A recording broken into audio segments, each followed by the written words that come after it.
الحمد لله رب العالمين نحمده ونستعينه ونؤمن به ونتوكل عليه ونعوذ بالله من شرور أنفسنا ومن سيئات أعمالنا من يهده الله فلا مضل له ومن يضلل فلا هادي له وأشهد أن لا إله إلا الله وحده لا شريك له وأشهد أن محمدا عبده ورسوله أرسله بالهدى ودين الحق ليظهره على الدين كله ولو كره المشركون يا أيها الناس اتقوا ربكم الذي خلقكم من نفس واحدة وخلق منها زوجها وبث منهما رجالا كثيرا ونساء واتقوا الله الذي تساءلون به والأرحام إن الله كان عليكم رقيبا يا أيها الذين آمنوا اتقوا الله حق تقاته ولا تموتن إلا وأنتم مسلمون يا أيها الذين آمنوا اتقوا الله وقولوا قولا سديدا يصلح لكم أعمالكم ويغفر لكم ذنوبكم ومن يطع الله ورسوله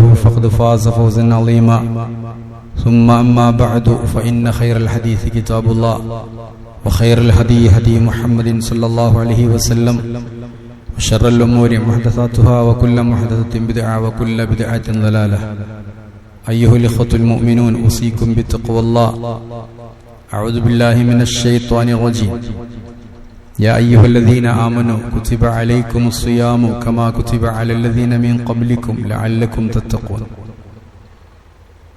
ബഹുമാനമുള്ള മുഅ്മിനീങ്ങളെ മുഅ്മിനാത്തുകളെ,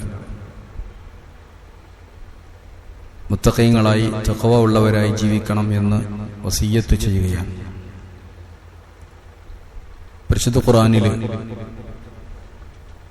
നോമ്പിനെ പറ്റി രണ്ടാമത്തെ അധ്യായമായ സൂറത്തുൽ ബഖറയിലെ 183 മുതൽ 187 വരെയാണ് പറഞ്ഞിട്ടുള്ളത്. അതിൽ തന്നെ ഒരായത്ത് തൗഹീദുമായി ബന്ധപ്പെട്ട ആയത്താണ്. നോമ്പിന്റെ അഹ്കാമുകളാണ് അതിൽ സൂചിപ്പിച്ചിട്ടുള്ളത്.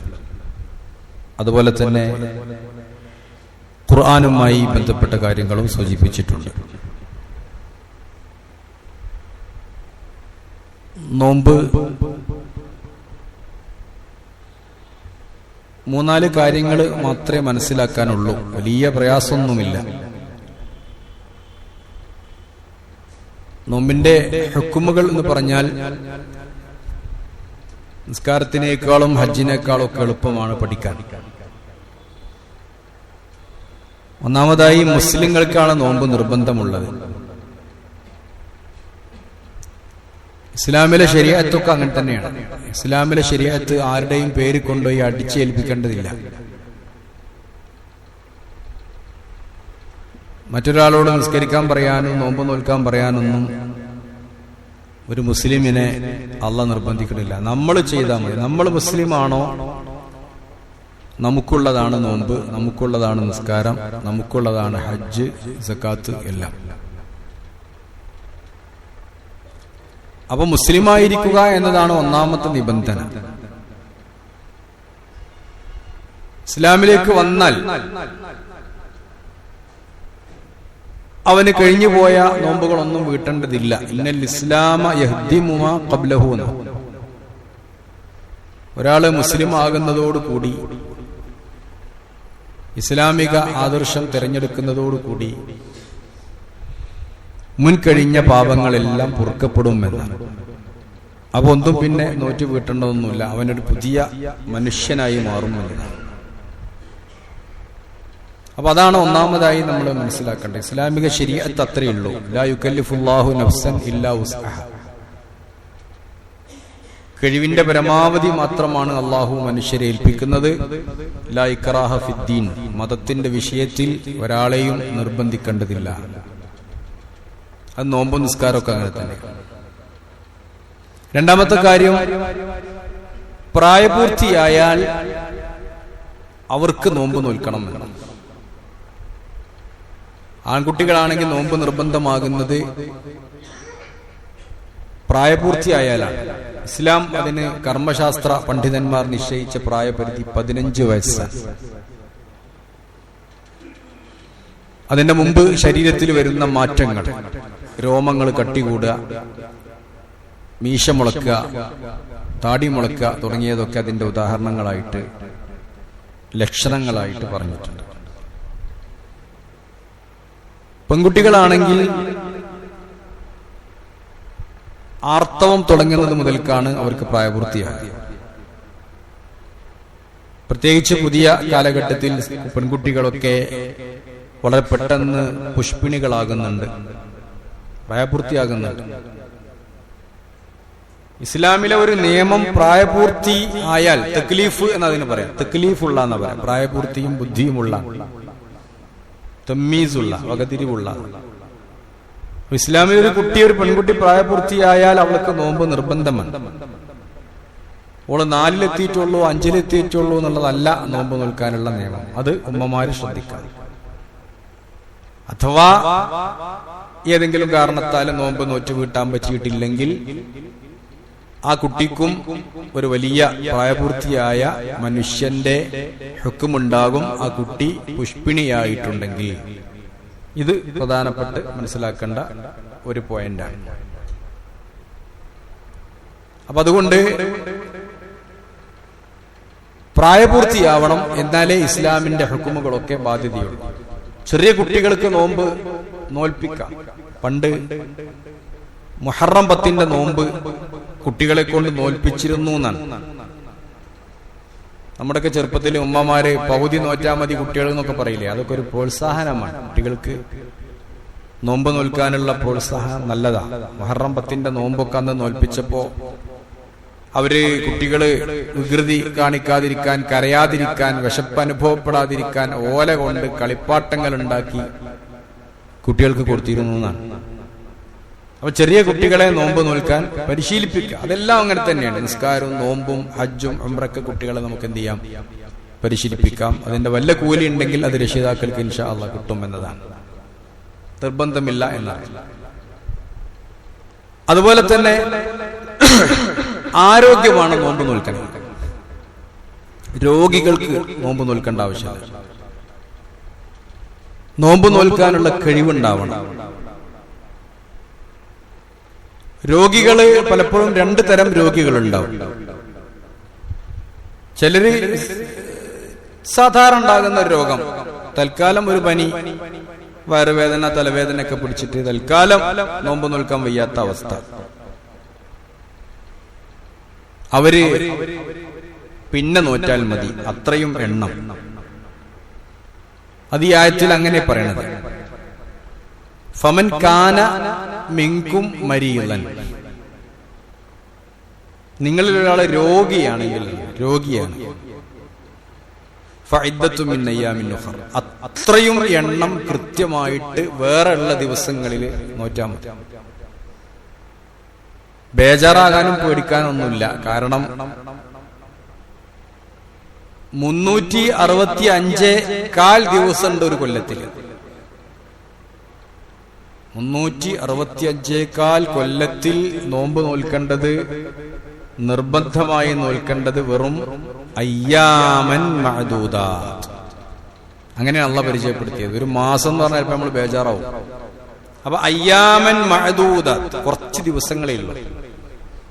365 ഒരു 30 ദിവസമേ ഉള്ളൂ നോമ്പിന്റെ കാലഘട്ടം. അപ്പൊ അതുകൊണ്ട് ബാക്കിയുള്ള അത്രയും ദിവസങ്ങൾ എന്റെ മുന്നിൽ ഒഴിഞ്ഞു കിടക്കുകയാണ്.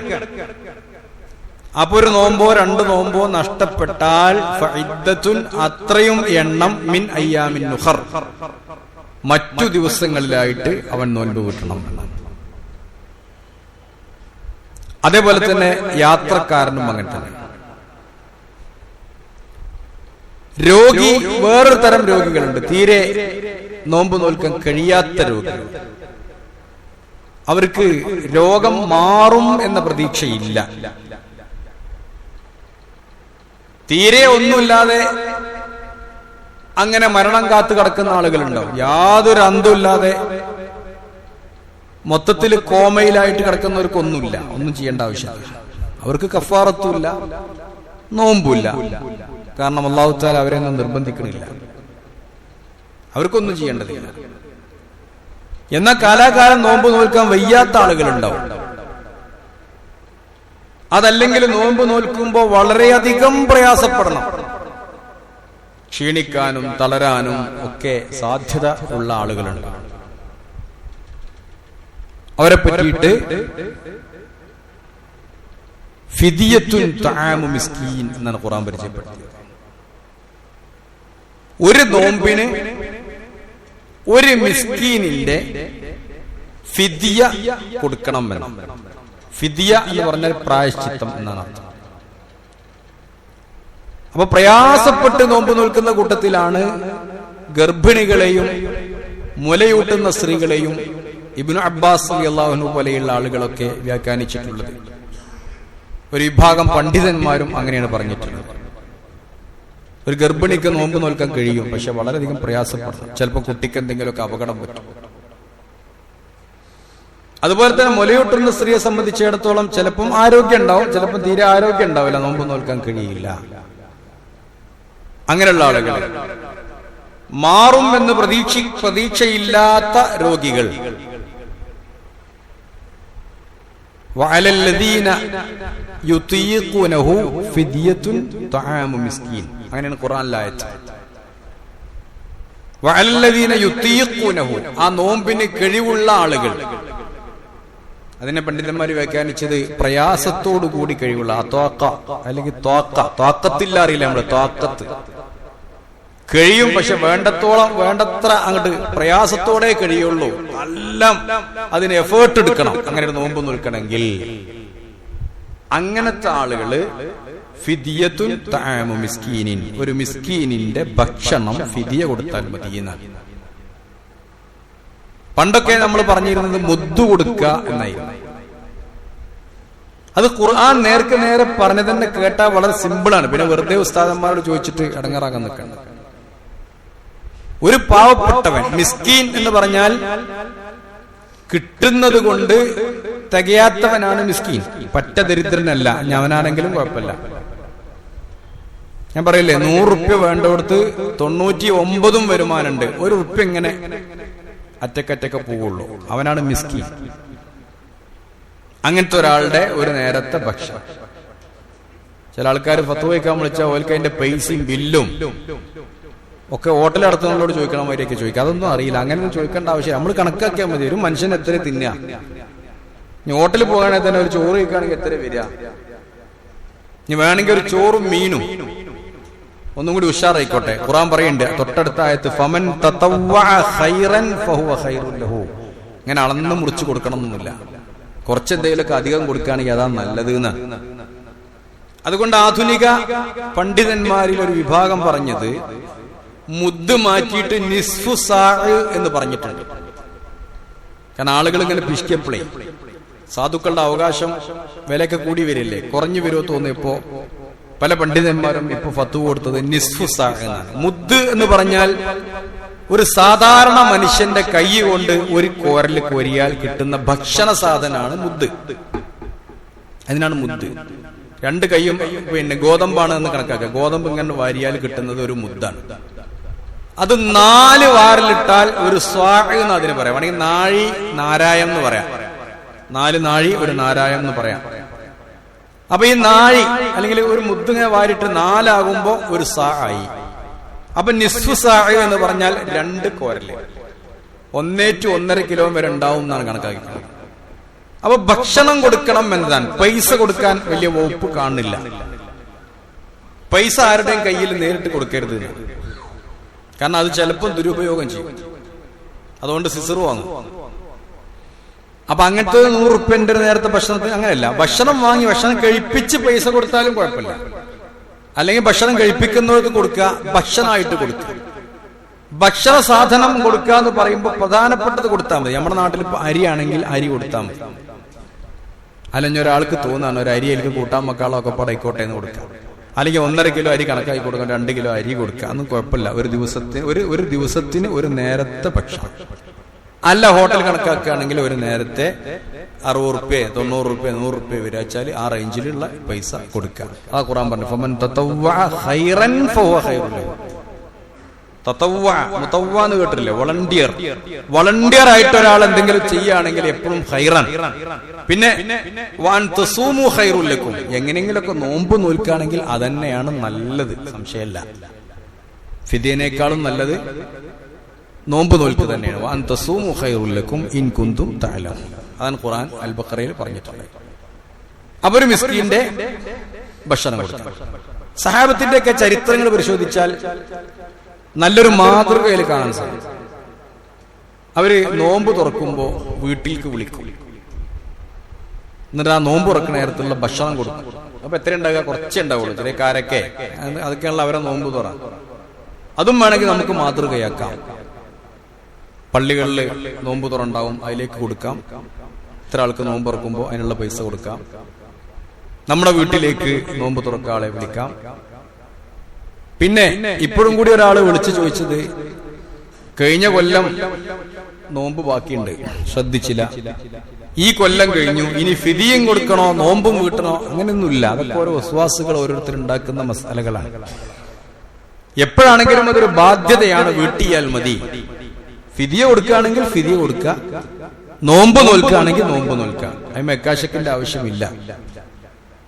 മനസ്സിലായില്ലേ? കഴിഞ്ഞ പ്രാവശ്യം നോമ്പ് ബാക്കിയുണ്ട്, ഇന്നേ വരെ അതിന്റെ ഫിദിയും കൊടുത്തിട്ടില്ല, നോമ്പ് നോറ്റ് വീട്ടിട്ടില്ലെങ്കിൽ അത് ഫിദിയ കൊടുക്കേണ്ടതാണെങ്കിൽ പെട്ടെന്ന് ഫിദിയ കൊടുക്കുക. ഏത് അമലുകളും നീട്ടിവെക്കേണ്ടതില്ല. ഫർള് ബാക്കി ഉണ്ടെങ്കിൽ ഫത്ഹുൽ മുഈനിൽ ഒരു മസ്അല ഉണ്ട്, ഒരാള് ഫർള് ബാക്കി ഉണ്ടെങ്കിൽ അവന്റെ സുന്നത്ത് സ്വീകരിക്കൂല. ളുഹർ സ്കരിക്കാത്ത ഒരാള് വിത്ർ സ്കരിച്ചു, ളുഹർ സ്കരിച്ചില്ല, തറാവീഹിന് വന്നു. നമ്മളൊക്കെ അങ്ങനെ കണക്കായിക്കണേ. നോമ്പിന്റെ സുബഹിക്കല്ല പ്രാധാന്യം, തറാവീഹിനാണ്. അതാ ഓത്തേക്കാൻ വേണ്ടി എല്ലാവരും പാടെ അവിടെ കൂടും. അതുകൊണ്ട് കാര്യമില്ല, സുബഹിക്കന്നെ പ്രാധാന്യം. റമദാനിലാണെങ്കിലും ശവ്വാലാണെങ്കിലും ഒക്കെ പ്രാധാന്യം സുബഹിക്കാണ്. പ്രാധാന്യം ഇശാ ജമാഅത്തിനാണ്. അവൻ നമ്മൾ എത്തൂല, ഇശാ ജമാഅത്തിന് എത്തൂല. ഓത്ത് കൊടുക്കുമ്പോഴൊക്കെ നമ്മൾ എത്തുള്ളൂ. തെറ്റാണ്. നമ്മൾ കാട്ടുന്നതല്ല ഇസ്ലാം ദീൻ. ഇസ്ലാം ദീൻ വേറെയാണ്. അപ്പൊ അതുകൊണ്ട് നമ്മൾ കാട്ടുന്നു പള്ളിക്ക് നടക്കുന്നു എന്നുള്ളതല്ല, പള്ളിയിൽ നടക്കുന്നു എന്നതുമല്ല. സത്യസന്ധമായി മനസ്സിലാക്കുക. അപ്പൊ അതുകൊണ്ട് ഫർളുണ്ടെങ്കിൽ ഫർള് എന്തായാലും വീട്ടണം. കഴിഞ്ഞ പ്രാവശ്യത്തെ ഫർള് വീട്ടാതെ ഈ പ്രാവശ്യത്തേക്ക് ഇറങ്ങണ്ട. അപ്പൊ ഫിദിയ കൊടുക്കാനുള്ളവരാണെങ്കിൽ വേഗം ഫിദിയ കൊടുക്കുക. നോമ്പ് നോറ്റ് വീട്ടാൻ കഴിവുള്ളവരാണെങ്കിൽ 2 നോമ്പും കൂടി പറ്റൂലല്ലോ. അപ്പൊ അതുകൊണ്ട് ഈ റമദാൻ കഴിഞ്ഞ ഉടനെ തന്നെ ബാക്കിയുള്ളതും കൂടി വീട്ടുക. വേറെ പ്രത്യേകമായിട്ട് 2ഉം കൂടി ഒന്നും കൂട്ടി യോജിപ്പിക്കേണ്ട ആവശ്യമില്ല. അപ്പൊ അതുകൊണ്ട് ആ കാര്യം ശ്രദ്ധിക്കുക. മറ്റൊന്ന് മുസാഫിറാണ്, യാത്രക്കാരനെ നോമ്പ് നോൽക്കേണ്ടതില്ല എന്നതാണ്. യാത്രക്കാരന് ഹദീസുകളിൽ 6ഓളം 7ഓളം ഹദീസുകളില് യാത്രയില് നോമ്പ് നോൽക്കുന്നത് ശരിയല്ല എന്ന് വന്നിട്ടുണ്ട്. എന്നാൽ നബി സല്ലല്ലാഹു അലൈഹി വസല്ലമ യാത്ര ചെയ്ത് നോമ്പ് നോറ്റതായിട്ടും ഹദീസിലുണ്ട്. കൂടെ സഹാബത്തും നോമ്പ് നോറ്റിട്ടുണ്ട്. അബൂദർദ റളിയല്ലാഹു അൻഹു റിപ്പോർട്ട് ചെയ്ത ഹദീസ് കാണാം. നല്ല പൊരിഞ്ഞ വെയിലാണ്, യാത്ര ചെയ്യാൻ വലിയ പ്രയാസമാണ്. ഞങ്ങളിങ്ങനെ കൈ മേലെങ്ങനെ വെക്കും, വെയിൽ കൊള്ളാം, വെയിലിന്റെ ശക്തി കൊണ്ട് കൈയൊക്കെ അറിയാതെ മേലെങ്ങനെ വരും. പക്ഷെ ഞങ്ങളിൽ ആർക്കും നോമ്പുണ്ടായിരുന്നില്ല. പക്ഷെ റസൂലുള്ളാഹിക്ക് നോമ്പുണ്ടായിരുന്നു. അബ്ദുല്ലാഹി ബിൻ റവാഹ എന്ന് പറയുന്ന സഹാബിക്ക് നോമ്പുണ്ടായിരുന്നു. അപ്പൊ ഈ ഹദീസുകളുടെ അടിസ്ഥാനത്തിൽ ഇങ്ങനെ ഹദീസുകൾ പരസ്പരം വിരുദ്ധമായിട്ടുള്ള ഹദീസുകൾ വന്നാൽ ഹദീസ് നിദാന ശാസ്ത്രജ്ഞന്മാര് ചെയ്യുക, അതിലൊരു മധ്യമായ നിലപാട് സ്വീകരിക്കും. ആ നിലപാടിൽ മനസ്സിലാകുന്നത് ഏത് പ്രയാസപ്പെട്ട യാത്രയാണെങ്കിലും നോമ്പ് നോൽക്കുന്നത് കൊണ്ട് വിരോധമല്ല.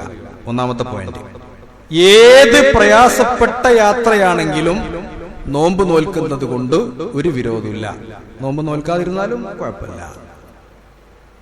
എത്ര സിമ്പിൾ യാത്രയാണെങ്കിലും നോമ്പ് ഒഴിവാക്കുന്നത് കൊണ്ടും പ്രശ്നമല്ല.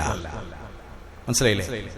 ഏത് സിമ്പിൾ യാത്ര ആയിക്കോട്ടെ, നോമ്പ് ഒഴിവാക്കേണ്ട ആവശ്യമൊന്നുമില്ല. സിമ്പിൾ യാത്ര എന്നുള്ള യാത്ര ആയിരിക്കണം കേട്ടോ.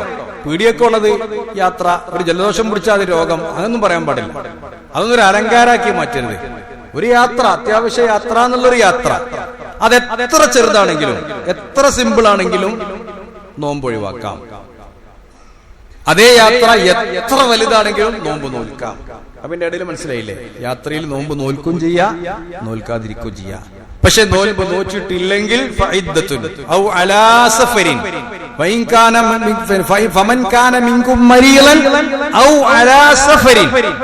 ഖുർആന്റെ ആയത്ത് നിസ്സായിട്ട് വന്ന നിങ്ങൾ യാത്രയിലാണെങ്കിൽ അത്രയും എണ്ണം മറ്റു ദിവസങ്ങളിൽ നോമ്പ് നോറ്റ് വീട്ടേണ്ടതാണ് എന്നാണ്. അപ്പൊ അതുകൊണ്ട് കഴിവുള്ളവരായിരിക്കണം, മുഖീമികളായിരിക്കണം, യാത്ര പോകാത്തവരായിരിക്കണം, മുസ്ലിങ്ങളായിരിക്കണം, പ്രായപൂർത്തി ആയവരായിരിക്കണം. ഇതൊക്കെയാണ് നോമ്പിന്റെ നിയമം. പിന്നെ നോമ്പിന് തടസ്സമുള്ള കാര്യങ്ങളൊന്നും ഉണ്ടാവാനും പാടില്ല. അത് സ്ത്രീകളെ ബാധിക്കുന്നതാണ്. നോമ്പിന് പിന്നെ തടസ്സമുള്ള കാര്യം എന്ന് പറഞ്ഞാൽ സ്ത്രീകളെ സംബന്ധിച്ചിടത്തോളം ആർത്തവം നോമ്പിന് തടസ്സമാണ്. ആർത്തവം ഉണ്ടായാൽ നോമ്പ് മുറിയും.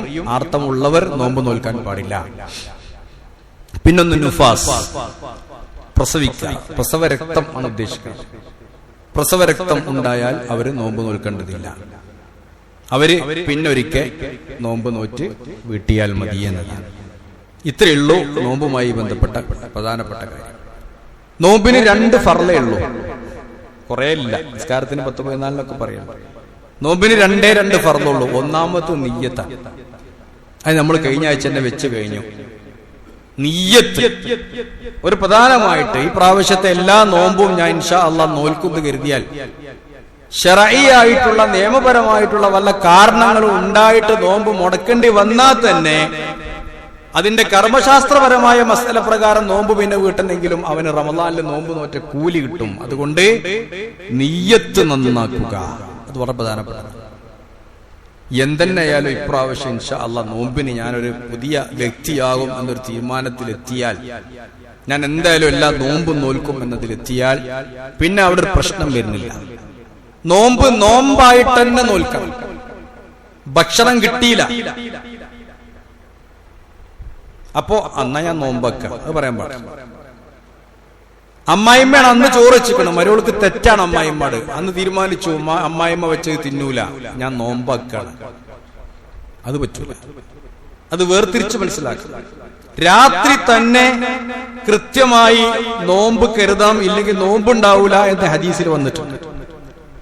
അതിന്റെ അർത്ഥം രാത്രി നവൈതു സോമഗദിൻ അൻ അദായി ഫർദ് റമളാനി ഹാദിഹി സനത്തി ഇല്ലാഹി തആല, ഈ കൊല്ലത്തെ അദാ ആയ ഫർളായ റമളാനിലെ നാളത്തെ നോമ്പിനെ നോറ്റുവീട്ടാൻ അള്ളാഹ്ക്ക് ഞാൻ കരുതി എന്നൊക്കെ പറഞ്ഞിട്ട് ഒരു റെഡിമെയ്ഡ് നിയ്യത്ത് ഉണ്ടാക്കിയിട്ട് ചെല്ലിക്കൊടുത്ത് ചെല്ലിക്കുന്ന ഏർപ്പാട് പല പള്ളികളിലുണ്ട്.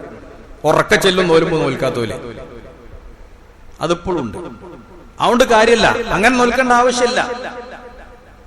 മഹാനായ ശൈഖ് ഇബ്നു ബാസ് റഹിമഹുല്ലാഹെ പോലെയുള്ള സലഫി പണ്ഡിതന്മാരൊക്കെ പറഞ്ഞിട്ടുള്ളത് റമളാനിൽ വന്നാൽ തന്നെ ഒരു നിയ്യത്ത് ഉണ്ടാവുക, ഈ പ്രാവശ്യത്തെ റമളാനിൽ എല്ലാം നോമ്പും നോൽക്കും. പിന്നെ ഇപ്പൊ രാത്രി നീച്ചിട്ട് അത്താഴം കഴിച്ചിട്ട് പിന്നെ ഞാൻ നിയ്യത്ത് വെച്ചിട്ടില്ല എന്ന് പറഞ്ഞാൽ വല്ല അർത്ഥമുണ്ടോ? അതന്നെയാണ് നിയ്യത്ത്. പറയാൻ കാരണം എന്താന്ന് വെച്ചാൽ സുന്നത്ത് നോമ്പ് അങ്ങനെയല്ല. സുന്നത്ത് നോമ്പ് ഉച്ചന്റെ മുമ്പ് കണക്കാക്കിയാൽ മതി. ഒരാള് യാത്രയിലോ അല്ലെങ്കിൽ അത്രയും വേണ്ട, അല്ലെങ്കിൽ വെറുതെ ഒരാൾക്ക് അല്ലെങ്കിൽ കടന്നുറങ്ങി, അറിയാതെ കടന്നുറങ്ങി, നീച്ച് 12 മണിക്കാണ്, രാവിലെ 12 മണിക്ക് ലോറിന്റെ സമയത്താണ് സുബഹിസ്കരിച്ച് കടന്നുറങ്ങിയത്, ഭക്ഷണമൊന്നും കഴിച്ചിട്ടില്ല. ഓന് വേണമെങ്കിൽ അപ്പ തീരുമാനിക്കാം, ഞാൻ ഇന്ന് നോമ്പാക്കാണ് തീരുമാനിക്കാം. അത് സുന്നത്ത് നോമ്പിന് അങ്ങനെ വകുപ്പുണ്ട്, മനസ്സിലായില്ലേ? അതല്ല ഫർള്. ഫർള് എന്ന് പറഞ്ഞാല് രാത്രി സുബഹിന്റെ മുമ്പ് തന്നെ നാളത്തെ ഫർള് ഞാൻ നോൽക്കും എന്നൊരു നിയ്യത്തിലെത്തണം. എന്നാലേ ആ നോമ്പ് റമളാനിലെ ഫർളായ നോമ്പായി മാറുകയുള്ളൂ എന്ന്. ഇപ്പൊ തിങ്കളാഴ്ചയാണ്, ഉച്ചവരെ ഭക്ഷണം കിട്ടിയില്ല, ഒരു യാത്ര പോകാം, ഇനിയിപ്പോ ഏതായാലും ഉച്ചയില്ലേ, നമുക്ക് ഇനി മഗ്‌രിബിക്ക് ഭക്ഷണം കഴിക്കാം, ഇന്ന് നമുക്ക് നോമ്പാക്കി മാറ്റാം, അപ്പൊ സുന്നത്ത് നോമ്പ് കിട്ടും. അത് തിങ്കളാഴ്ച വ്യാഴാഴ്ച ആണെങ്കിൽ പിന്നെ അയ്യാമുൽ ബീദൊക്കെ ആണെങ്കിൽ നല്ല എഫക്ട് ചെയ്യും. അല്ല സാധാരണ ദിവസം തന്നെയാണ് നോമ്പ് നോൽക്കുക, നോമ്പാക്കി മാറ്റാം. അതുകൊണ്ടാണ് ഫർള് നോമ്പിന് പ്രത്യേകിച്ച് രാത്രി തന്നെ നിയ്യത്ത് ചെയ്ത് ഉറപ്പിക്കണം എന്ന് പറയാൻ കാരണം. അപ്പൊ അതാണ് നിയ്യത്ത് എന്ന് പറഞ്ഞാൽ. അതിന് ഒരിക്കലും വിശ്വാസമുണ്ട്. ഞങ്ങളൊക്കെ കുട്ടികളായിരുന്ന കാലത്ത് നോമ്പ് നോൽക്കൂല, എന്നിട്ട് പറയും നിയ്യത്തൊക്കെ മറന്നു പറയും. സ്കൂളിൽ പോയാല് മറ്റേ കുട്ടികൾ, നോമ്പുള്ള കുട്ടികളോടൊക്കെ പിടിച്ചിക്കണല്ലോ, അപ്പൊ നിയ്യത്തൊക്കെ, അപ്പൊ അങ്ങനത്തെ ഒരു സംഭവം വരുന്നില്ല. ബുദ്ധി അതിന്റെ നിയമം, ബുദ്ധിയുള്ളവർക്കല്ലേ നോമ്പ് നോൽക്കൊണ്ടുള്ളൂ. ബുദ്ധിയുള്ളവരെ സംബന്ധിച്ചിടത്തോളം അങ്ങനത്തെ ഒരു വിഷയം അവിടെ വരുന്നില്ല. രാത്രി എഴുന്നേറ്റ് അത്താഴം കഴിച്ചാൽ തന്നെ അതൊരു നിയ്യത്തായി. അപ്പൊ അതിന് ഒരു വിശ്വാസം ആവശ്യമില്ല എന്നർത്ഥം. മറ്റൊന്ന്, നോമ്പ് മുറിണ കാര്യം ശ്രദ്ധിക്കണം എന്നതാണ് നോമ്പിന്റെ 2ാമത്തെ ഫർള്. അത്രേ ഉള്ളൂ, നോമ്പ് മുറിണ കാര്യം ശ്രദ്ധിക്കണം. നോമ്പ് മുറിണ കാര്യം എന്ന് പറഞ്ഞാൽ തിന്ന കുടിക്ക, ഭാര്യയുമായി ബന്ധപ്പെടുക, അതുപോലെ പിന്നെ ഇന്ദ്രിയ സ്ഖലനം ഉണ്ടാകുക, മനഃപൂർവ്വം ഉറക്കത്തിലോ സ്വപ്നത്തിലോ കുഴപ്പമില്ല, അതുപോലെ ആർത്തവം ഉണ്ടാകുക, നുഫാസ് ഉണ്ടാകുക, ഇത്രയേ ഉള്ളൂ. ഖുർആനിൽ പറയുന്നുണ്ട് വകുലു വശ്റബു, നിങ്ങൾ തിന്നോളൂ കുടിച്ചോളൂ, ഹത്താ യതബയ്യന ലക്കുമുൽ ഖൈത്തുൽ അബ്യദു മിനൽ ഖൈത്തുൽ അസ്വദി മിനൽ ഫജ്ർ, വെളുത്ത നൂല് കറുത്ത നൂലിൽ നിന്ന് വ്യക്തമാകുന്നത് വരെ. ഹാത്തിമുത്തായി ഈ സഹാബികളുണ്ടോ, കേട്ടാൽ അത് അപ്പം ഒന്ന് പ്രാവർത്തികാക്കും. 2 നൂല് കൊണ്ടുവച്ചു തലേണന്റെ ഭാഗത്ത്, തലേണന്റെ കൊണ്ടുവച്ചു 2 നൂല്, ഒരു വെളുത്ത നൂല് ഒരു കറുത്ത നൂല് അവിടെ കൊണ്ടുവച്ചു. എന്നിട്ട് അയിമക്ക് ഇങ്ങനെ നോക്കിയിരുന്നു എന്നാ, ഇത് വെളുപ്പും കറുപ്പും തിരിച്ചറിയുന്നുണ്ടോ എന്ന് അറിയാൻ വേണ്ടിട്ട് ഇരട്ടെ. അപ്പൊ നബിനോട് വന്ന് പറഞ്ഞു, ഞാൻ അപ്പൊ കുറച്ച് വൈകിപ്പോയി. അപ്പൊ നബി പറയും ഇന്ന വിസാദത്തൊക്കെല്ല അടിയിൽ, അല്ലാത്തൊരു തലേണന്നെ എന്റെ തലേണ. ആ ഉദ്ദേശിച്ചത് ഖുർആൻ ഉദ്ദേശിച്ചത് രാത്രി പകലുമാണ്. കറുത്ത നൂല് പറഞ്ഞാൽ രാത്രിയാണ്, വെളുത്ത നൂല് എന്ന് പറഞ്ഞാൽ പകലാണ്. അപ്പൊ രാത്രി പിന്നെ കറുത്ത നൂലിൽ നിന്ന് വെളുത്ത നൂല് വെളിവാകുക എന്ന് പറഞ്ഞാൽ പകല് വെളിച്ചം വരിക എന്നുള്ള, നേരം വെളുക്കുക എന്നുള്ള അർത്ഥമുള്ളൂ. സുബഹിയാണ് ഉദ്ദേശിക്കുന്നത് എന്ന് പറഞ്ഞു കൊടുത്തു എന്നാണ്. അപ്പൊ അതുകൊണ്ട് കുലുങ്ങൾ തിന്നോളി, രാത്രി ഭക്ഷിച്ചോളി. വശ്റബു ഹത്താ യതബയ്യന ലക്കുമുൽ ഖൈത്തുൽ അബ്യദ്, വെളുത്ത നൂല് വ്യക്തമാകുന്നത് വരെ മിനൽ ഖൈത്തുൽ അസ്വദി, കറുത്ത നൂലിൽ നിന്ന് മിനൽ ഫജ്ർ, അതായത് ഫജ്ർ ടൈമിൽ, ഫജ്ർ നിസ്കാരത്തിന്റെ സമയത്ത് നിങ്ങൾ നിർത്തിക്കോളി. അപ്പൊ രാത്രി നമുക്ക് ഭക്ഷണം കഴിക്കൽ അനുവദനീയമാണ്. റമളാനിന്റെ പകല് തിന്നാൻ പാടില്ല, കുടിക്കാനും പാടില്ല. വലാ തുബാശിറൂഹുന്ന, നിങ്ങൾ സ്ത്രീകളുമായി സഹവസിക്കാൻ പാടില്ല, ശാരീരിക ബന്ധത്തിൽ ഏർപ്പെടാൻ പാടില്ല. പിന്നെ പറ്റുമെങ്കിൽ നിങ്ങൾ ചെയ്യേണ്ട പണി അന്തും ആകിഫൂന ഫിൽ മസാജിദ്, നിങ്ങൾ പള്ളിയിൽ ഇഅ്തികാഫ്, ഭജനമിരിക്കുക, പള്ളിയിൽ പോയിട്ടിരിക്കുക. ഇതാണ് പിന്നെ നോമ്പ് മുറിയണ കാര്യങ്ങൾ. അത്രയേ ഉള്ളൂ. പിന്നെ കുറെ വസ്വാസുകൾ ആളുകൾ ഉണ്ടാക്കുന്നത്. അതുപോലെ തന്നെ ഒരു കാര്യം ശക്തമായിട്ട് പറഞ്ഞിട്ടുണ്ട്. നബി സല്ലല്ലാഹു അലൈഹി വസല്ലമ യുബാശിറു ഉംറഅതുഹുന്ന, നബി സ്ത്രീകളുടെ കൂടെ സഹവസിക്കും. പക്ഷെ നബി സല്ലല്ലാഹു അലൈഹി വസല്ലമ തന്റെ വികാരങ്ങളെ നിയന്ത്രിക്കുമെന്ന്. ആ പെണ്ണുങ്ങളെ കൂടെ ഇരിക്കുന്നതുകൊണ്ടും ഒറ്റപ്പെടുന്നതുകൊണ്ടും ഒന്നും കുഴപ്പമൊന്നുമില്ല. പക്ഷേ അത് വികാരത്തെ നിയന്ത്രിക്കാൻ കഴിയണമെന്ന്.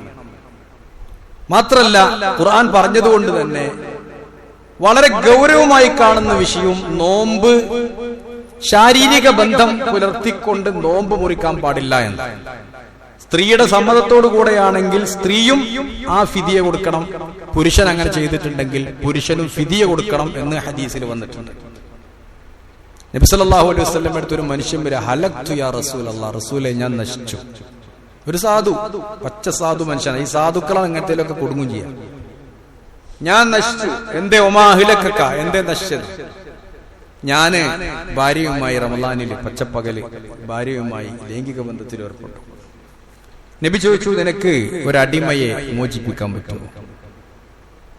പറ്റൂല, കഴിയില്ല, സാധുവാണ്. എന്നാൽ നിനക്ക് 2 മാസം തുടർച്ചയായിട്ട് നോമ്പ് വിൽക്കാൻ പറ്റുമെന്ന്. 2 മാസം തുടർച്ചയായിട്ട് നോമ്പ് വിൽക്കാം. സ്ത്രീകളാണെങ്കിൽ ആർത്തവ സമയത്ത് നോൽക്കണ്ട, അല്ലാത്തത് തുടർച്ചയായിട്ട് കണക്കാക്കിയിട്ട് കഫാറത്താണ്. പണ്ഡിതന്മാരൊക്കെ എഴുതി വെച്ചിട്ടുണ്ട്. എന്റെ മസാല ഞാൻ പറഞ്ഞുതരാം. അതും കഴിയില്ല എന്ന്. നിനക്കൊരു 60 മിസ്കീന്മാരുടെ ഭക്ഷണം കൊടുക്കാൻ പറ്റുമെന്ന്. അപ്പോ അതും പറ്റൂല. അങ്ങനെ ഇരിക്കുമ്പോഴാണ് ഒരാൾ കുറച്ച് ഈത്തപ്പഴമൊക്കെ ആയിട്ട് അവിടെ വന്ന് നബിന്റെ അടുത്ത്. നബിക്ക് ഇങ്ങനെ ഹദിയ കിട്ടും ചിലപ്പോൾ. ഇത് പറഞ്ഞിരിക്കുമ്പോ വന്നപ്പോ നബി എന്ത് ചെയ്തു? നബിക്ക് കിട്ടിയ ഈ ഈത്തപ്പഴം ഈ മനുഷ്യനാണ് കൊടുത്തു. ഇത് കൊണ്ടുപോയിട്ട് സാധുക്കൾക്ക് കൊടുക്കുക, എങ്ങനെയാലും അവനെ രക്ഷപ്പെടുത്തല്ലോ. മൂപ്പരിങ്ങനെ നോക്കിയിട്ട് പറഞ്ഞു, ആലോചിച്ചിട്ട് ഇന്നേക്കാളും വലിയ സാധുക്കളെ ഇവിടെ കൊടുത്തം കിട്ടുന്നില്ല, ഈ നാട്ടിലില്ല. മൂപ്പരാണ് പച്ച സാധു, നാട്ടിലെ പച്ച സാധു മൂപ്പരാണ്. അതാ ഞാൻ പറഞ്ഞു, സാധുക്കൾക്ക് അങ്ങനെ ഓരോന്നിനും കുടുങ്ങാറുണ്ട്. ആർക്കും കൊടുക്കണമെങ്കിൽ ഇന്നേക്കാളും ചെറിയൊരു സാധു വേണ്ടേ? നബി പറഞ്ഞു, ഇജും കുട്ടികളോടും കൊണ്ടുപോയി തിന്നലാണ്. ഇജും കുട്ടികളും കൂടി കൊണ്ടുപോയിട്ട് ഈത്തപ്പഴം തിന്നോന്ന് പറഞ്ഞിട്ട് നബി ചിരിച്ചു എന്നാണ്. ഇതാർക്കും ചെറിയ വരുന്ന വിഷയമാണ്. നബി ഒന്ന് ചിരിച്ചത് കേട്ടപ്പോന്നാണ് ആ മനുഷ്യന്റെ വർത്താനം കേട്ടത്. അപ്പൊ അതിന് പണ്ഡിതന്മാർ പറഞ്ഞത് പിന്നെ വളരെ ഗൗരവമുള്ള ഒരു വിഷയമായിട്ട് നമ്മളതിനെ കാണണം എന്നാണ്. ഇനി ഒരാൾക്ക് അങ്ങനെ സംഭവിച്ചു, ഓന്റെ അടുത്തൊരു ഫിദിയ ഒന്നും ഓനെ കൊണ്ട് കഴിഞ്ഞില്ലെങ്കിൽ ഓനൊന്നും ചെയ്യണ്ട തന്നെ. ഇനി പിന്നെ ഉള്ള കാലത്ത് ചെയ്യണം, അതും വേണ്ട, ഇല്ലെങ്കിൽ ചെയ്യണ്ട. എങ്കിലും ഇത് വളരെ ഗൗരവമായിട്ടാണ് ഇസ്ലാം കാണുന്നത് എന്നാണ്. എന്തെങ്കിലും ഒരു ഫിദിയ കൊടുത്തിട്ടില്ലെങ്കിൽ അത് അവന്റെ മനസ്സിനെ തൃപ്തിയാക്കൂല എന്നാണ്. അതുകൊണ്ട് എന്തിനാണ് ഇത്രയും ഗൗരവമായിട്ട് പറഞ്ഞതെന്ന് വെച്ചാൽ അത് വളരെ ഗൗരവമുള്ള ഒരു വിഷയം ആണ് എന്നാണ് പണ്ഡിതന്മാരൊക്കെ പറഞ്ഞത്. ഫിദിയ അതിന് മാത്രമേ ഉള്ളൂ, അല്ലെങ്കിലൊക്കെ നോമ്പ് നോറ്റാൻ പറ്റും. ഉണ്ടാക്കി ഛർദിച്ചാൽ നോമ്പ് മുറിയും എന്ന് ഹദീസിൽ വന്നിട്ടുണ്ട്. ഉണ്ടാക്കി ഛർദിച്ചാൽ, അതല്ലാതെ പിന്നെ കണ്ണില് മരുന്നൊഴിച്ചത് കൊണ്ടോ, ചെവിയില് മരുന്നൊഴിച്ചത് കൊണ്ടോ, വെള്ളത്തിൽ മുങ്ങിയത് കൊണ്ടോ ഒന്നും മുറിയില്ല. സാധാരണ ഭക്ഷണം ഉപയോഗിക്കുന്ന മൻഫദ് ദ്വാരങ്ങളിലൂടെ വെള്ളം കയറിയാലാണ് നോമ്പ് മുറിയ. അതുകൊണ്ട് പണ്ഡിതന്മാർ പറഞ്ഞിട്ടുണ്ട്, മൂക്കില് മരുന്നൊഴിക്കാൻ പറ്റുമോ? അതൊരു മസാല. മൂക്കില്, കണ്ണില് പ്രശ്നമല്ല, അത് ഒഴിച്ചിട്ട് അതിന്റെ ടേസ്റ്റ് ഹൽക്കിൽ എത്തിയാലും കുഴപ്പമില്ല, ചെവിയിലും അങ്ങനെ തന്നെ കുഴപ്പമില്ല. കാരണം അത് രണ്ടും ഭക്ഷണം കൊടുക്കണതല്ല.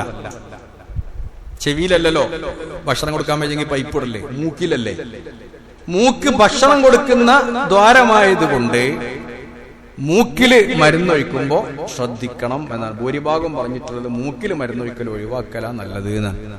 ലേശൊക്കെ വേണമെങ്കിൽ ആവാന്ന് പറഞ്ഞ പണ്ഡിതന്മാരുണ്ട്. എത്രത്തോളം അതിന്റെ ഹൽക്കിൽക്ക് അതിന്റെ ടേസ്റ്റ് തീരെ വരാൻ പാടില്ല, വന്നു കഴിഞ്ഞാൽ നോമ്പ് മുറിയും എന്ന് പറഞ്ഞിട്ടുണ്ട്.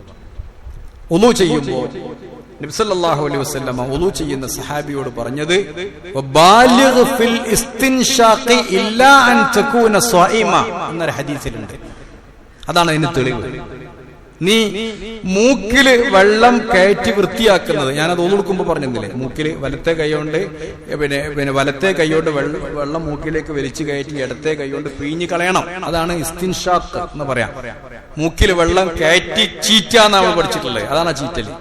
അപ്പൊ അങ്ങനെ പറയുമ്പോ പിന്നെ നബി പറഞ്ഞത് അത് ശ്രദ്ധിക്കണം എന്നാണ്. പക്ഷെ ഇല്ല അൻതകൂന സ്വൈമ, നീ നോമ്പ് കാരണമാകുമ്പോ വെള്ളം ഇങ്ങനെ മൂക്കിലേക്ക് വല്ലാതെ വലിച്ചു കയറ്റാൻ പാടില്ല, അത് നിന്റെ ഉളൂഇനെ ബാധിക്കും എന്ന് പറഞ്ഞിട്ടുണ്ട്. അപ്പൊ അതുകൊണ്ട് ഇതാണ് പിന്നെ ഉളൂഇന്റെ കാര്യങ്ങളും പിന്നെ കർമ്മങ്ങളൊക്കെ നമ്മൾ മനസ്സിലാക്കാനുള്ളത്. അതുകൊണ്ട് നോമ്പിന്റെ കാര്യങ്ങൾ നമ്മൾ മനസ്സിലാക്കാനുള്ളത്. അതുപോലെ പിന്നെ നോമ്പ് മുറിയുന്ന കാര്യങ്ങൾ നമുക്കും അറിയാത്ത കാര്യമാണ് നമ്മുടെ നാവ്. ഞാൻ കഴിഞ്ഞ ആഴ്ച സൂചിപ്പിച്ചിട്ടുണ്ട്, പ്രധാനപ്പെട്ട് നോമ്പ് മുറിയുന്ന കാര്യം നമ്മുടെ നാവ് തന്നെയാണ്. ഇതൊക്കെ ഫിഖ്ഹാണ്, കർമ്മശാസ്ത്രമായ മസലയാണ്.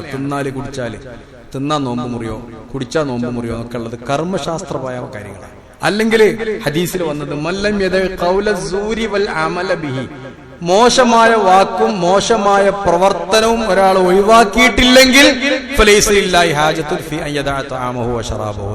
അപ്പൊ പ്രധാനപ്പെട്ട് ഇപ്പോ ഈ പണ്ഡിതന്മാരൊക്കെ ഇറക്കുന്ന പുസ്തകങ്ങളില് ഇത് എണ്ണിയിട്ടുണ്ട്. നോമ്പ് മുറിയണ കാര്യത്തിൽ എണ്ണിയതാണ് മോശമായ വാക്കും മോശമായ പ്രവർത്തനവും നോമ്പ് മുറിക്കും എന്ന് എണ്ണിയതായി നമുക്ക് കാണാൻ സാധിക്കും. അപ്പൊ നോമ്പ് മുറിയണ കാര്യം തന്നെയാണ് മോശമായ വാക്കും പ്രവർത്തനങ്ങളും. അത് ഒഴിവാക്കണം എന്ന് തന്നെയാണ്. കാരണം ആത്മീയമായിട്ട് ഇതൊക്കെ അതിന്റെ മസലയാണ്. ഒരു ശർഈയായ കോടതിയിൽ നോമ്പ് നോറ്റോ എന്ന് ചോദിച്ചാൽ നോമ്പ് നോറ്റു എന്ന് പറയാം. എന്നാൽ അള്ളാന്റെ കോടതിയിൽ നോമ്പ് നോറ്റോ എന്ന് വെച്ചാൽ നോമ്പില്ല, അത് പട്ടിണി തന്നെയാണ്. റുബ്ബ സായിമിൻ, എത്ര നോമ്പുകാരാണ് ലൈസ ലഹു ഹല്ലുൻ മിൻ സിയാമിഹി, അവന്റെ നോമ്പിൽ നിന്ന് ഒരു ഓഹരി പോലും അവന് കിട്ടിയിട്ടില്ല. ഇല്ലൽ അത്ശ വൽ ജൂഅ, വിശപ്പും ദാഹവും അല്ലാതെ ഒന്നും തനിക്ക് ബാക്കിയായിട്ടില്ല. നോമ്പ് നോറ്റു, ഓൻ കുറെ വിശന്നു, നോമ്പ് നോറ്റു, ഓന് കുറെ ദാഹിച്ചു. അപ്പൊ അതുകൊണ്ട് ഇതാണ് പ്രധാനപ്പെട്ട ഒരു സംഗതി. മറ്റൊക്കെ മസാലകളാണ്. ആവശ്യമില്ലാത്ത വസ്വാസ് നോമ്പിന്റെ വിഷയത്തിൽ ആവശ്യമില്ല. ഇനിയിപ്പോ ഒരാള് രാത്രി ജനാബത്തുകാരനാണ്, ഖുർആൻ വ്യക്തമായിട്ട് പറഞ്ഞതാ, റമളാനാവുമ്പോ എല്ലാം മാറി നിൽക്കണമെന്നും പഠിപ്പിച്ചിട്ടില്ല. ഉമർ ഖത്താബ് റളിയല്ലാഹു അൻഹു പോലെയുള്ള ആളുകളൊക്കെ അവരൊക്കെ റമളാനിൽ രാത്രി ഭാര്യമാരെ സമീപിക്കും. പിന്നെ മനസ്സിന് പ്രയാസം ഉണ്ടാവും, ആദ്യകാലത്ത് പറ്റിയിരുന്നില്ല, ഹറാമായിരുന്നു, അത് പാടില്ലാന്നേ. അപ്പൊ വ്യക്തമായിട്ട് ആകെ 3-4 ആയത്ത് പറഞ്ഞു കൊടുത്ത് അള്ളാഹ് പറഞ്ഞതാ, ഉഹില്ല ലക്കും ലൈലത്തുസ് സിയാമി റഫസു ഇലാ നിസായിക്കും, നിങ്ങൾക്ക് നിങ്ങളുടെ ഭാര്യമാരോട് സല്ലപിക്കാം, ശൃംഗരിക്കാം. റഫസ് എന്നാണ് അറബി പദം ഉപയോഗിച്ചത്. റഫസ് എന്ന് പറഞ്ഞാല് നിങ്ങൾ നോക്കിയാൽ ഡിക്ഷണറി നോക്കിയാൽ അതിന്റെ അർത്ഥം കിട്ടും. റഫസ് അതായത് പുരുഷനും സ്ത്രീകളും തമ്മിലുള്ള വികാരപരമായി ചെയ്യുന്ന ഏറ്റവും അതിന്റെ കാര്യങ്ങൾക്കൊക്കെ വേണമെങ്കിൽ റഫസ് എന്ന് പറയാൻ പറ്റും. അപ്പൊ അത്രയും കാര്യം വ്യക്തമായിട്ട് പരിശുദ്ധ ഖുർആൻ പറഞ്ഞതാണ്. നമ്മളിങ്ങനെ ഒരു വലിയ ആളായിട്ട് മാറി നിൽക്കണമെന്നൊന്നുമില്ല അതിൽ നിന്ന് ഖുർആൻ പറഞ്ഞിട്ടില്ല. അതുകൊണ്ട് ഖുർആൻ പറഞ്ഞത് നിങ്ങൾക്ക് റഫസ് അനുവദനീയമാണ്, അശ്ലീലം എന്നൊക്കെ അർത്ഥം വരിക, നിങ്ങൾക്ക് അനുവദനീയമാണ്. കാരണം അങ്ങനെയാണെങ്കിൽ സുബഹിന്റെ മുമ്പ് കുളിക്കണോ? വേണ്ട. സുബഹി ബാങ്ക് കൊടുത്തതിന് ശേഷം നിസ്കരിക്കാൻ വേണ്ടി കുളിച്ചാൽ മതി. നബി സല്ലല്ലാഹു അലൈഹി വസല്ലമ നോമ്പുകാരനായിട്ട് തന്നെ ജനാബത്തുണ്ടാവുമ്പോഴും നോമ്പുകാരനായിട്ട് നേരം പുലരും. പിന്നെ നിസ്കരിക്കാനാണ് കുളിക്കേണ്ടത്. അപ്പൊ രാത്രി സുബഹി ബാങ്ക് കൊടുക്കുന്നതിന്റെ മുമ്പ് തന്നെ കുളിക്കണം എന്ന നിയമമൊന്നുമില്ല. സുബഹി നിസ്കരിക്കാൻ വേണ്ടി കുളിച്ചാൽ മതി. നോമ്പുമായി അത് ബന്ധമില്ല.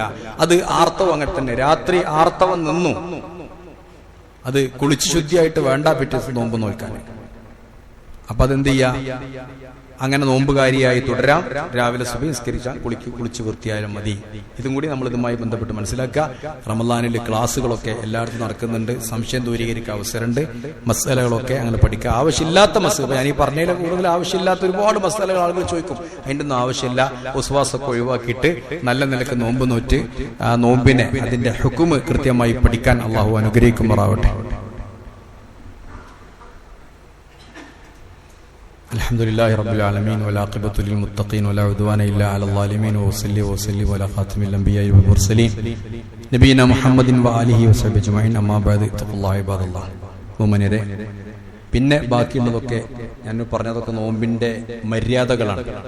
നോമ്പ് തുറക്കൽ നമുക്കറിയാം. പക്ഷെ നോമ്പ് തുറക്കുമ്പോൾ പെട്ടെന്ന് നോമ്പ് തുറക്കുക, പരമാവധി വേഗത്തിൽ നോമ്പ് തുറക്കുക. അതുപോലെ അത്താഴം കഴിക്കൽ അതിന്റെ മര്യാദയാണ്. അത്താഴം കഴിക്കുമ്പോൾ പരമാവധി വൈകി അത്താഴം കഴിക്കുക. നമ്മളിങ്ങനെ പല കാരണന്മാരൊക്കെ പറയും ഇക്കൊക്കെ അത്താഴം കഴിച്ചൊന്ന് കടന്നിട്ടൊന്ന് ദഹിക്കണം എന്നൊക്കെ പറയാം. അത് ദഹിച്ചാല് അവസാനം സുബഹിയാണ് ദഹിച്ചു പോകും, സുബഹി ഉണ്ടാവില്ല. അപ്പോ നബി അതിനൊക്കെ മാതൃക കാണിച്ചു. നബി സല്ലല്ലാഹു അലൈഹി വസല്ലം അത്താഴം കഴിക്കുമ്പോ കംകാന ബൈനഹുമാ ഖദ്റ 50 ആയാന്ന്, അത്താഴം കഴിച്ചിട്ട് 50 ആയത്ത് ഓതുമ്പോഴേക്കിന് സുബഹി ബാങ്ക് കൊടുക്കുന്നു. അത് നല്ലൊരു കണക്കാണ്, നല്ലൊരു ടൈമിംഗ് ആണ്. ഇല്ലെങ്കിലും ബാങ്കിന്റെ തൊട്ട് മുമ്പായിട്ട് അവസാനിപ്പിച്ചാലും മതി. അപ്പോൾ അത്താഴം കഴിക്കല് അത് ശ്രദ്ധിക്കുക. നോമ്പ് തുറപ്പിക്കല്, ഈ നോമ്പ് തുറപ്പിക്കലൊക്കെ വലിയ ഇസ്ലാമിന്റെ പേരിൽ മറ്റുള്ളവരെ വിമർശിക്കാനും പരിഹസിക്കാനും വേണ്ടി ഒരുപാട് മോശം. നമ്മളറിയില്ല, ഈ ഫലസ്തീനിലെ പൊട്ടിനെയും അതിന് പിരിവൊക്കെ നമ്മൾ തന്നെയാണ്. നോമ്പർക്ക് പിരിവ് നമ്മൾ തന്നെയാണ്. ഈ വേണ്ടാവൃത്തി മുഴുവൻ നമ്മൾ കാട്ടുന്നത് പള്ളിയിലാണെങ്കിലും മറ്റു ചടങ്ങിലാണെങ്കിലും ക്യാമ്പിലാണെങ്കിലും ടെന്റിലാണെങ്കിലും അനാവശ്യമായിട്ട്. ഞാൻ പറഞ്ഞില്ലേ, ഞാൻ മാത്രല്ല എല്ലാവരും പറഞ്ഞ കാര്യമാണ്. മാപ്പിളാർക്ക് ഒന്ന് തീറ്റ കുറക്കണം എന്ന് പറഞ്ഞ സമയത്താണ് മാപ്പിളാർ തിന്നാനായിട്ട് ഒരുങ്ങിയിരിക്കുന്നത്. എല്ലാവരും പറയുന്നുണ്ട്. നിങ്ങൾ സോഷ്യൽ മീഡിയ തുറന്നു നോക്കി, എല്ലാ ഡോക്ടർമാർക്കും പറയാനുള്ളത് ഇതാണ്, തീറ്റ കുറക്കണം, തീറ്റ കുറക്കണം. നമ്മൾ തീറ്റ പിന്നെയും കൂട്ടാണ്. നബി തങ്ങള് നോമ്പ് പറഞ്ഞാൽ ഈത്തപ്പഴങ്ങൾ നോമ്പ് തുറക്കാൻ ആ സമയത്ത് ഈത്തപ്പഴം തിന്നാന്നുള്ളതാണ്. അല്ലാതെ അവിടെ കണ്ടതൊക്കെ പാടെ തിന്നു തീർക്കുക, അല്ലെങ്കിൽ ഇതുവരെ തിന്നത് പകരം വീട്ടുക എന്നുള്ളതൊന്നുമല്ല. അതിലൊക്കെ ഒരു ലിമിറ്റ്, എല്ലാറ്റിലും ഒരു ലിമിറ്റ്. അതൊക്കെ സുന്നത്തുകളാണ്. അത്താഴം കഴിക്കാൻ നോമ്പ് വെക്കാൻ പാടില്ല. അത്താഴം കഴിക്കണം, ഒരു എന്തെങ്കിലും ഒരു തമ്പ്ര ഒരു ഈത്തപ്പഴെങ്കിലും എടുത്തിട്ട് അത്താഴം കഴിക്കണം. കാരണം അത്താഴം കഴിക്കാത്ത നോമ്പ് ജൂതന്മാരുടെ നോമ്പാണ്. അതുകൊണ്ട് നിങ്ങൾ ജൂതന്മാരോട് എതിരാവണം എന്നൊക്കെ ഹദീസിൽ കാണാൻ സാധിക്കും. അപ്പൊ അതുകൊണ്ട് പരമാവധി പഠിച്ച് ഹുക്കുമുകൾ മനസ്സിലാക്കി കുറച്ചൊക്കെ നമ്മൾ പള്ളികളിലൊക്കെ ഇത്തിക്കാഫ് ചെയ്യുന്ന നോമ്പ് എന്ന് പറയുന്ന കർമ്മം അത് മുറിയാതെ, അത് ഭൗതികമായിട്ടും മുറിയാൻ പാടില്ല, ആത്മീയമായിട്ടും മുറിയാൻ പാടില്ല. അങ്ങനെയൊക്കെ നോമ്പ് നോറ്റ് നമ്മൾ മുന്നോട്ട് പോകണം. ഈ റമദാൻ മാസം സജീവമാക്കാനുള്ള തീരുമാനം നമ്മളൊക്കെ തീരുമാനിക്കുക. അള്ളാഹു അനുഗ്രഹിക്കട്ടെ. മറ്റൊരു കാര്യം, നമ്മുടെ പിരിവ്, റമദാനിലുള്ള പള്ളിയിലുള്ള പിരിവ് നമ്മുടെ ഈ പള്ളിക്ക് വേണ്ടിയിട്ട് തന്നെ പിരിക്കാൻ തീരുമാനിച്ചിട്ടുണ്ടെന്നാണ് കമ്മിറ്റി അറിയിച്ചത്. എല്ലാ വെള്ളിയാഴ്ചയും പബ്ലിക് കലക്ഷൻ നമ്മുടെ പള്ളിക്കായിരിക്കും. നമുക്കറിയാലോ, AC പിന്നെ വർക്ക് ചെയ്യണം. അതുപോലെ തന്നെ തറാവീഹ് വെള്ളം കൂടുതൽ അടിക്കണം, ചെലവ് കൂടുതലുണ്ട്. അതുകൊണ്ട് എല്ലാ വെള്ളിയാഴ്ചയുള്ള പിരിവ് നമുക്ക് തന്നെ ആയിരിക്കും. കാര്യമായിട്ട് നിങ്ങൾ എല്ലാ പിരിവിലും നിങ്ങൾ പങ്കാളികളാവണം എന്ന് സാന്ദർഭികമായി ഉണർത്തുന്നു. അള്ളാഹു അനുഗ്രഹിക്കട്ടെ.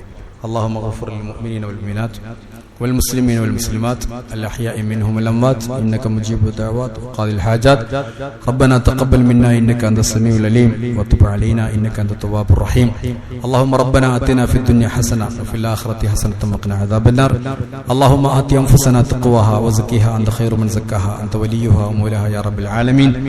اللهم أرنا الحق حقا وارزقنا اتباعه وأرنا الباطل باطلا وارزقنا اجتنابه ولا تجعله ملتبسا تلبسا علينا فنضل وجعلنا للمتقين إماما اللهم